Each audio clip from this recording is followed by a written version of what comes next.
I'm Mary Ellen Collier, Collier. I'm here tonight because you invited me to address this hearing. Nearly half my 21-acre property in Franklin is within the buffer zone of the siting of the NED compressor station. I'm here to express my anger.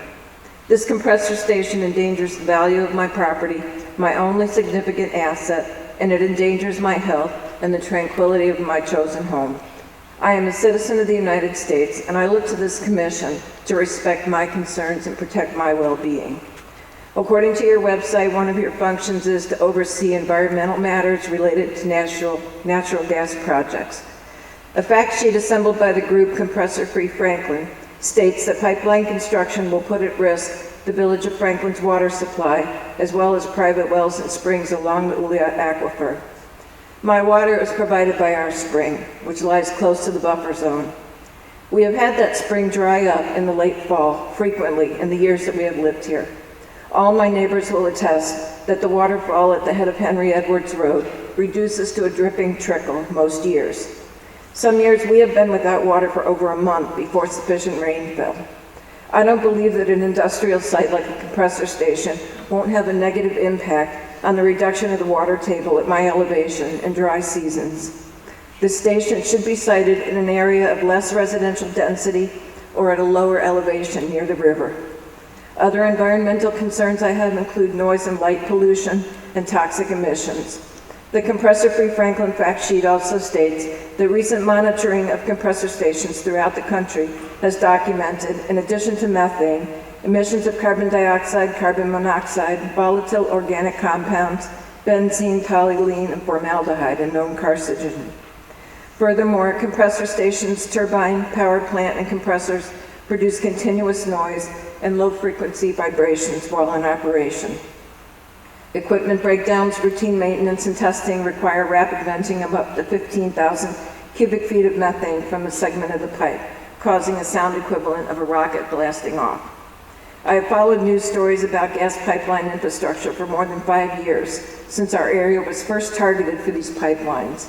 And I know that news comes out daily that corroborates these claims and reports station fires and accidents, often with photo and video documentation. Who will want to buy my property with these conditions evident within a fraction of a mile? No one. I don't even want to live that close to a compressor station. It's evident that the value of my property will fall, and I'll have difficulty selling when the time comes. The recent report of a 50% devaluation of homes near the Hancock compressor station supports my concerns as well. If my property devalues to that extent, I'll be upside down on my mortgage. Your website also states that FERC regulates transmission and sale of natural gas for resale and interstate commerce.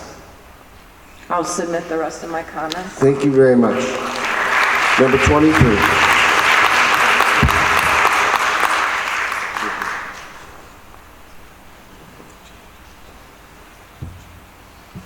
My name is Kate Ryan, R-Y-A-N. I live in Delaware County, town of Meredith. In the 1800s, Leo Tolstoy wrote a story about a man who had a big furnace to heat his house. To keep it going, the man had to use a lot of wood. In fact, he used so much wood that he ended up cutting down all of his trees. Then he started to burn his fences. Finally, he used the wood of his own house, and eventually he burnt up his whole house. Our country, by continuing to allow the production and use of fossil fuel to provide our energy, is slowly destroying the entire country. This is affecting all of us, and it will affect generations to come. I hope all the people at FERC think about Tolstoy's story as you make decisions about pipelines and transmission stations. I hope you'll act in a way to give the children of today and the children of tomorrow a chance to live in a safe environment. I hope you'll deny any activity that continues the use of fossil fuel, which includes the building of this and all pipelines. Thank you for your comment. Speaker number 24. My name is Thomas Collier, C-O-L-L-I-E-R.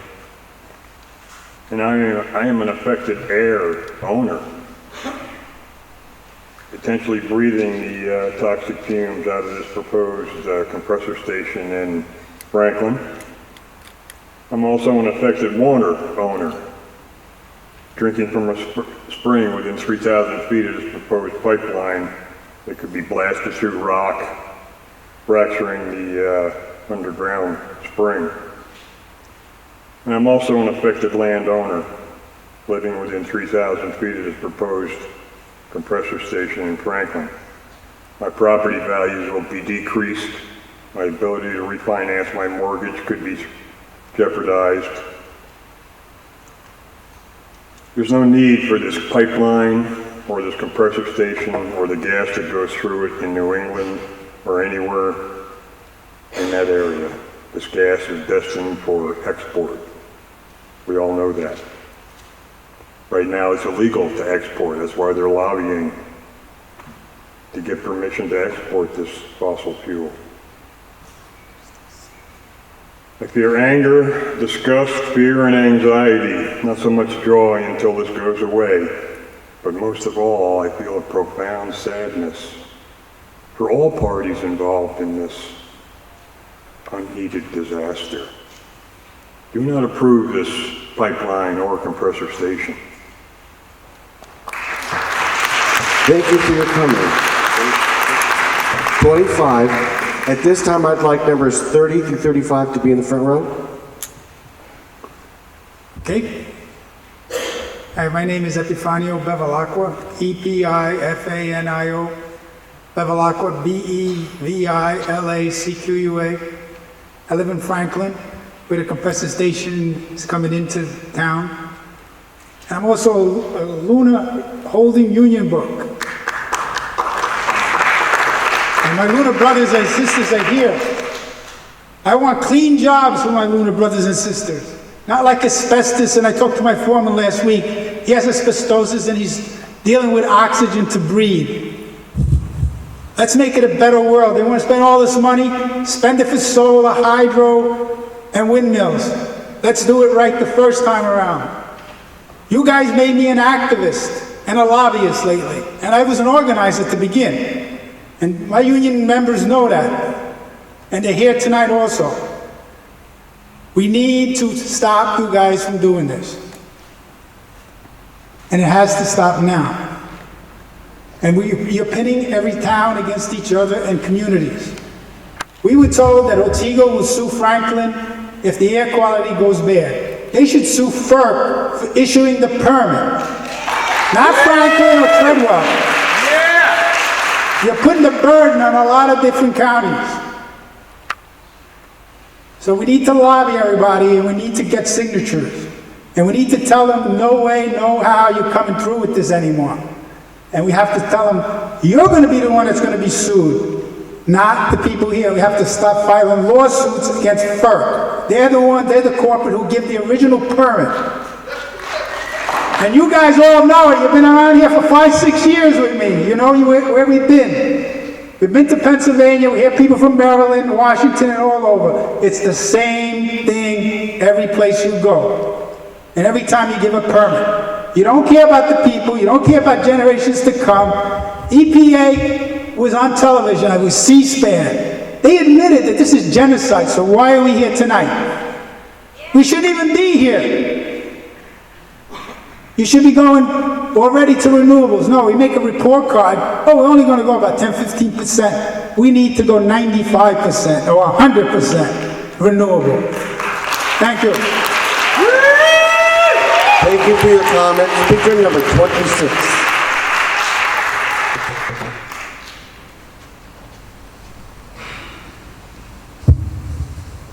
Hi, my name is Allegra Schechter, Allegraschechter.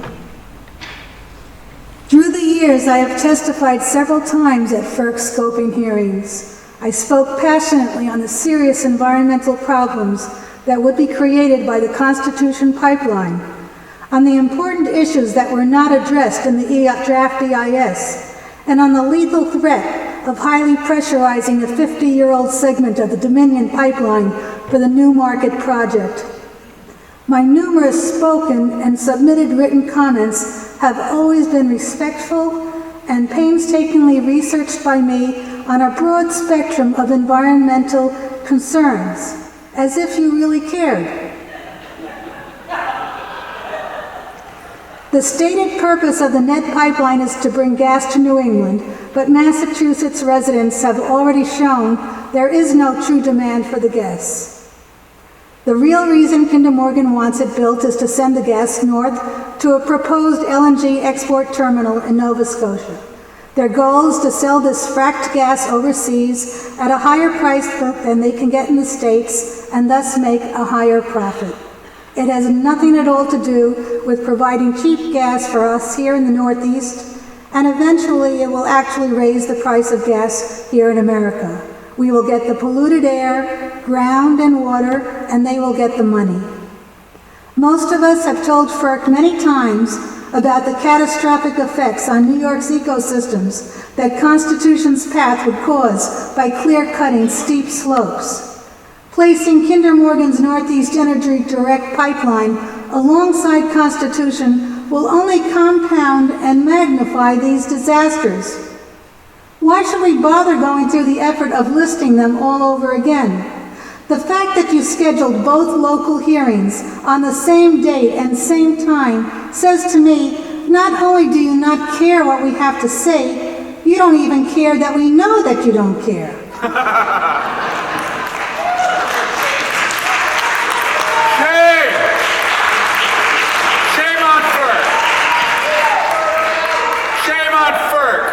The masks are off and the truth is known. After you have your obligatory public hearing, the commissioners will do their obligatory job and approve this pipeline.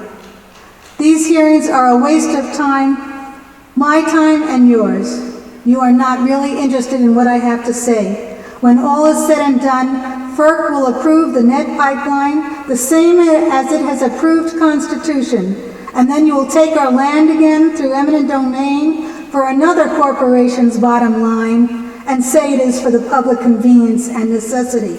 I am through playing your game. It's time for the FERC was replaced by an entity more accountable to the people, not big energy. Speaker number 27.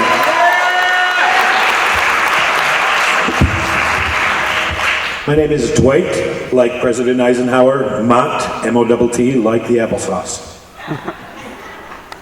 I'm not going to be near as eloquent as the people who preceded me and probably those who follow, but folks gave me the advice to be sincere, and so here I go, bearing my soul to you. Tonight I stand here as an affected homeowner, and I want to correct you. I'm not a landowner. I'm a homeowner.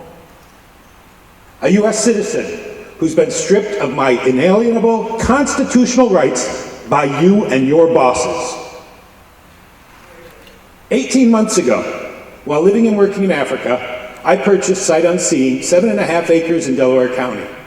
After 13 years working, serving abroad, I looked forward to returning to the U.S. for a while, carving out an off-grid homestead in the same foothills my grandfather's grandfather's grandfather first settled. Starting a small business and reconnecting with my roots and the beautiful place I've always called home my entire life. I also look forward to finding a safe, quiet piece of forest where I could start to heal from a handful of traumas I experienced while overseas. Within days of arriving back in the U.S. last July, the first letter from Kinder Morgan arrived in the mail for me. It wasn't long after that I found out the folks who sold me my property had granted an easement to Williams Partners without disclosing it to me. It's hard to describe the amount of stress and trauma one experiences when they find themselves smack dab in the center of your sacrifice zone. You heard about one of my neighbors. Everyone's experience is different, but I'm here to tell you, suffering from PTSD adds a whole new dimension. Every time I receive a letter from you or Kinder Morgan, I immediately flash back to looking down the barrel of a gun being pointed at my head after I've been pistol whipped, and the voice saying, "Stop what you're doing, stay out of our way, or else." Every time I step into the right-of-way that goes across my property, 300 feet of my 450-foot deep property, I have to flash back to Bogota, holding the body, the lifeless body of a child who had just been gang raped for making contact with me to try and get some help. Don't rape me anymore. Say no to this. Do your job. Do your constitutional required job. Give me my due process, and if you're not going to do it, let me get into court to do it.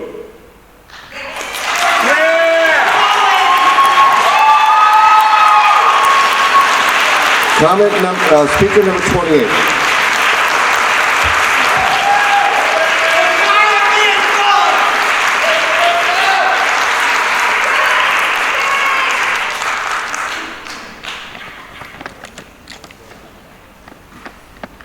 Good evening. My name is Keith Shue. It's Keith, Keithschue. I'm an engineer. I also have a background in conservation, having worked for the Nature Conservancy for 5 years before moving here to beautiful upstate New York. There's no way to talk about the NED pipeline without also talking about the Constitution pipeline. One is right next to the other, and the impacts are cumulative. They cannot be reviewed independently. With all due respect, I have to say that I'm appalled by FERC's decision to approve the Constitution pipeline. If built, the Constitution pipeline will not only shackle us to climate-killing fossil fuels for decades to come, it was also authorized to be built in the worst possible way, in the worst possible location, and using the worst construction techniques. Constitution's alignment rips through, blasts through pristine forests, fields, streams, and wetlands of the northern Catskills. It will fragment wildlife corridors and permanently diminish the ecological integrity of this beautiful state in which we live.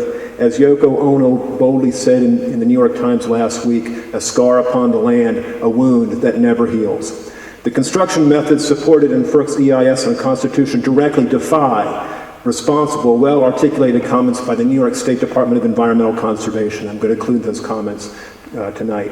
DEC specifically said that trenching through these waters and wetlands is not okay, and that if the project is built, horizontal directional drilling should occur instead, with a minimum of 6 feet depth below water channels to minimize surface impacts and to avoid eventual washout, scouring, and exposure due to channel migration.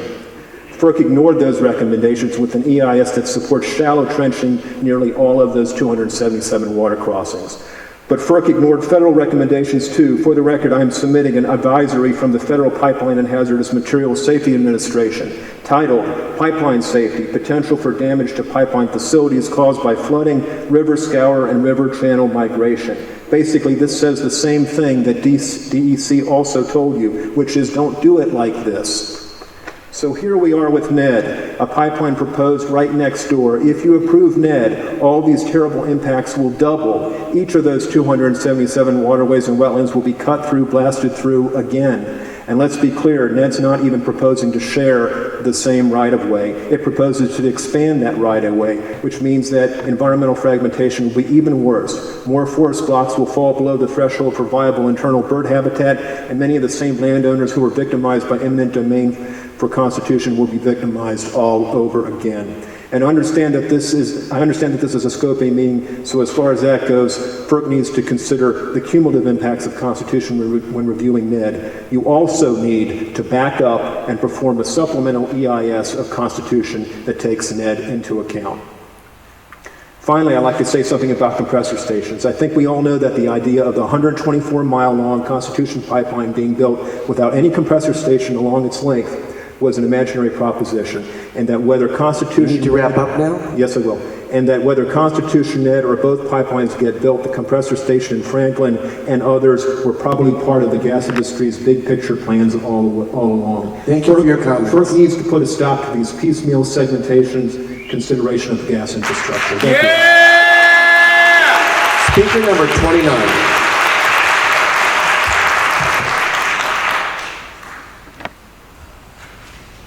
Thank you. Jeff Taggart, Jefftaggart.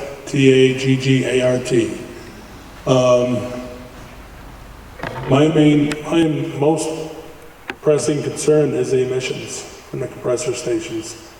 And whether, if and when the compressor station does come, would it be better to have no compressor station and a little bit larger pipeline?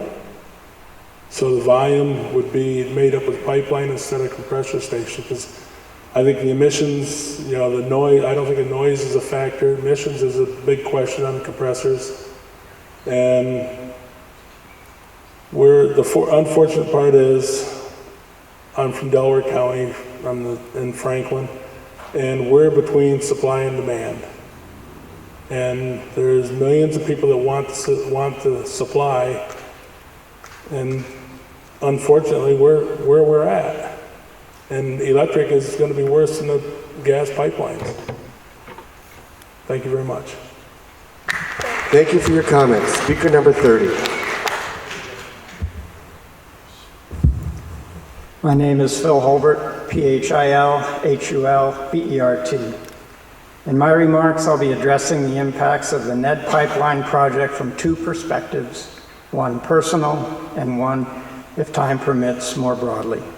My wife and I own land that is scheduled to be crossed by the Constitution Pipeline Project and by the NED project. We are among the landowners who did not sign easement agreements with Constitution. Thus, those easements were obtained by court order because FERC authorized that action by issuing a conditional certificate of public convenience and necessity. Illegally. Among our concerns expressed to FERC in writing, we indicated that land we had specifically purchased as a forested buffer next to our home would be clear-cut. FERC staff, in responding to our comment, noted that only some of that land would be clear-cut due to Constitution Pipeline, so some trees would remain. Perhaps we are supposed to be grateful the Constitution Pipeline would not take all of the trees off that land. Upon attending the recent open house gatherings for the NED project hosted in Schoharie and Davenport, we learned that the proposed route of the NED pipeline will be closer to our house than the Constitution route, and will remove more of the remaining trees. While FERC staff may choose to examine Constitution and NED as separate and distinct projects, landowners will not be so fortunate. We must deal with the potential or real cumulative impacts of two major construction projects in a short period of time. Each project would permanently affect our property, would impose restrictions on our ability to use our property, though we would still retain the obligation to pay property taxes as if it were not damaged property, but each project would provide no tangible benefit to us. The very thought of authorizing two different major pipeline projects to be constructed in a short period of time over much the same currently unspoiled terrain in rural portions of New York State is outrageous. Land that will have barely healed from Constitution Pipeline Project will be ripped open by the NED project. Streams and rivers, many of which are protected trout streams in New York, will be exposed to multiple rounds of construction-related sedimentation due to open trench crossing techniques and woodland deforestation or clear-cutting. Logic and recent experience with pipeline construction in New York point toward violations of water quality standards, some of which are intended to protect river and stream ecosystems from the harmful effects of sedimentation. In closing, I wish to remind you and your colleagues at FERC that you are public servants, not servants of the natural gas industry. Do the right thing this time first. Thank you for your comment. Number 31.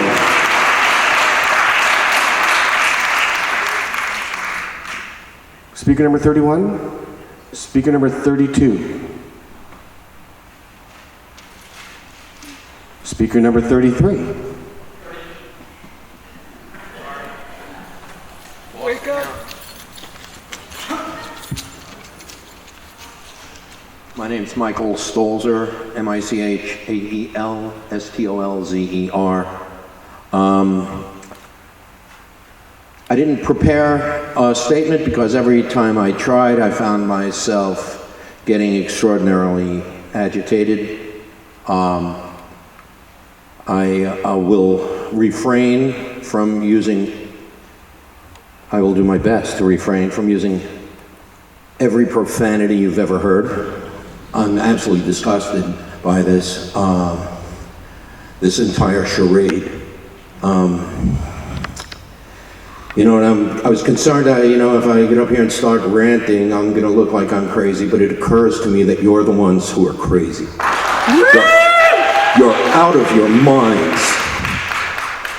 Science agrees that methane is a serious problem, and you just ignore it. And it's beyond my comprehension.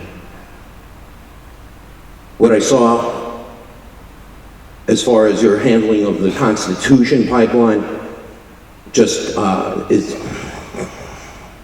disgust is the only word that I can use.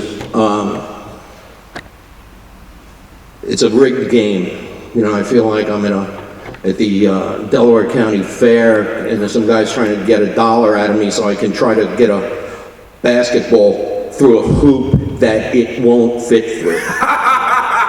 You're just a bunch of cons, and I'm sick of y'all. Thank you for your comment. Number 33 is next, and I hope that 35 through 40 is sitting in the front row waiting to go. My name is Ann Stack, S-T-A-C-K.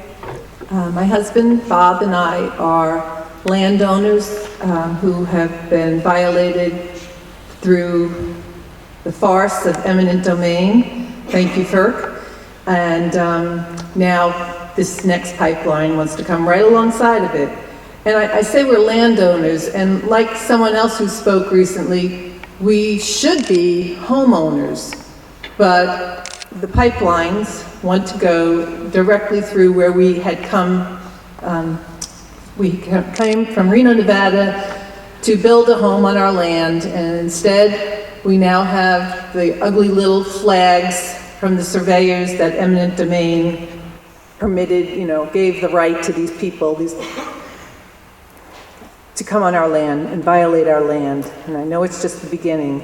And so I feel so frustrated that an agency like FERC is, I mean, I feel like I could be standing here talking to the corporations because you seem to be just the representatives of them. And so I'll go on the record telling you what we have done, our small statement that we've made, and yet it's a big one too. And I want to invite everyone here to consider doing it themselves, whether you're a landowner or just a concerned American citizen. But thanks to you guys and your decisions and our inability to build our home where we wanted it, instead we've raised an American flag. We put in a beautiful 20-foot tall flagpole and the American flag. But there's a little twist to how we're presenting it.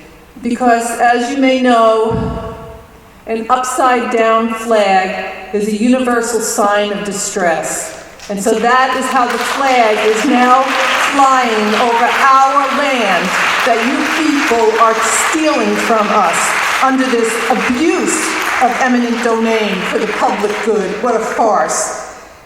So when passerbys come along, and you know, there's so many people, even in this community, this has been going on for 3 years, that are really ignorant about what's taken place. I mean, I don't know if they don't read the newspapers, they're not directly affected, they're not activists that have been fighting fracking right along, but many people really don't have a clue. People right down the road from our land. So in front of our flag, we have placed a prominent sign so passerbys won't think we're trying to insult the American flag. It's a cry, it's a plea for everyone to become aware of what's happening to us, the raping of us and our land. Our sign says, upside down flag equals sign of distress. Gas corporations taking our land for their profit and greed. And that's thanks to you, FERC. Thank you for your comment. Number 34.